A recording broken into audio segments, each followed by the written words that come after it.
Place can mean a lot of different things in a business. Let's start off by talking about what place might mean to services. Services can be performed in different locations. At the client's location, we go to the customer. At a mutually accessible location, we meet you somewhere in between, or it could be where our firm is located on a regular basis. The interesting thing is that we can carve out a particular marketing niche by doing something that's unexpected. For example, dry cleaning and restaurant dining are usually services provided at the firm's location. But catering is the example of bringing a restaurant to the customer. Picking up your dry cleaning at your office is another way. So there's some interesting ways that we can do something different than what's been done out there. You may use this twist to create a real competitive advantage over other people who are out there. At the client's location, we're talking about things like house and office cleaning, pest control, remodeling, etc. So those have to be performed at the client's house. You could start off with a home-based central office, but as the firm grows, I may have to move it someplace else. If I'm just calling and making appointments for these businesses, that's great. But there will come a point in time where maybe I have to store equipment, or I have to provide the vans that have the company's name on it or something. So it may grow. Much more frequently, those service firms are looking for what we call a mutually accessible location. It's easy for us to go and provide the service there, convenient for employees, etc., salespeople, what have you, but yet we are also looking for a place where it is convenient for our customers to find us. A lot of times this might be because we have too much specialized equipment to be readily transported. Think of a restaurant. A restaurant can't pick up all of its stuff and go to where the customer is. On the other hand, if a restaurant is far away from where the customers are, few people are going to try to find it, seek it out.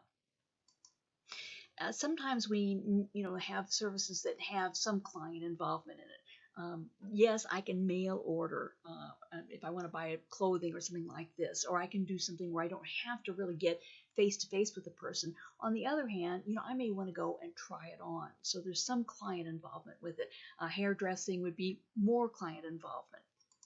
And so barbershops, dentist office, restaurants, and then the brick and mortar retailing are typical of these mutually accessible location sorts of service firms. Many of these service firms tend to be what we call high customer contact businesses.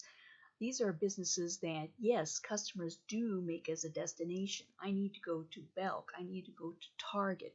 But they're also businesses that benefit from customers seeing them. So, for example, if I go to the mall, I may be going to Belk, but while I'm there, oh gosh, I'll stop by the bookstore, and I'll stop by here, and I'll stop by something else. So we get what we call a lot of traffic. In this case, we're looking for these critical areas when we're trying to determine where to locate our business. One is what I've already referred to as traffic. We want people who are going past there and seeing us, even if that's not where they're planning on going. You drive by a restaurant a number of times going to someplace else, you're going to remember that when you're looking to go out to eat sometime. And so the traffic works with that. We also want to make it easy for our customers to get to us.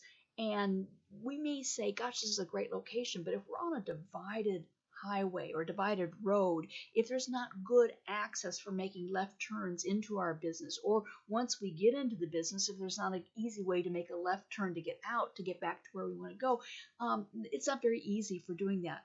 Some of these retail areas are not very well designed in that it's very hard to get to the place that you want to go. Sometimes you have to practically drive past it and turn around and come back. So whatever you can do to make it easy for the customer to get there. You think about parking. Is there plenty of parking? If you're in a place where you have bad weather, are there protected parking, or can we do something else that makes it easy for the customer to get there? And then competition can also be important. Do we want to be close to our competition or away from it? Well, there are benefits and problems with that. Obviously, if you're close to competition, that allows the customer to maybe look someplace else before they make final decisions. On the other hand, the competition might be what has attracted them in the first place. So traffic generators are also really good in trying to determine what the traffic generators are and if they're appropriate. For example, if I'm located near a high school and I'm offering up maybe some sort of video arcade, that's a good place for me to be. I don't necessarily want to be across the street from a nursing home or from a hospice center.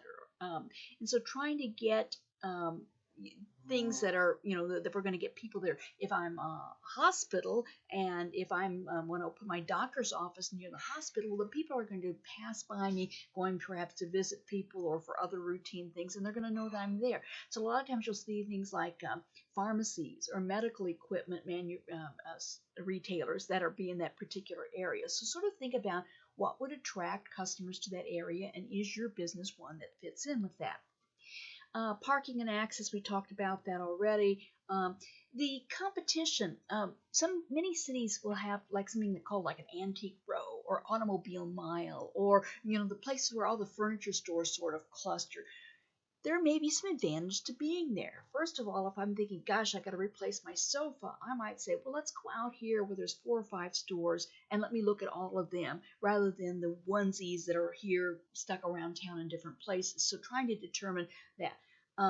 The other thing I might want to do is I can take advantage of other people's sales. So let's say, the big box store puts this huge for sale sign in the windows, and my little store that carries the same sort of products is just across the street. Well, I don't have to advertise in the newspaper or run television ads like the big box store might be doing. They're going to draw a lot of people there. They're going to create a lot of traffic. And just because I'm located across the street, people might say, well, before we make up our mind, let's go over here and see what they've got and see what might work out for us. So again, these sorts of things can be very beneficial in trying to determine where you want to locate if your place happens to be retail or service.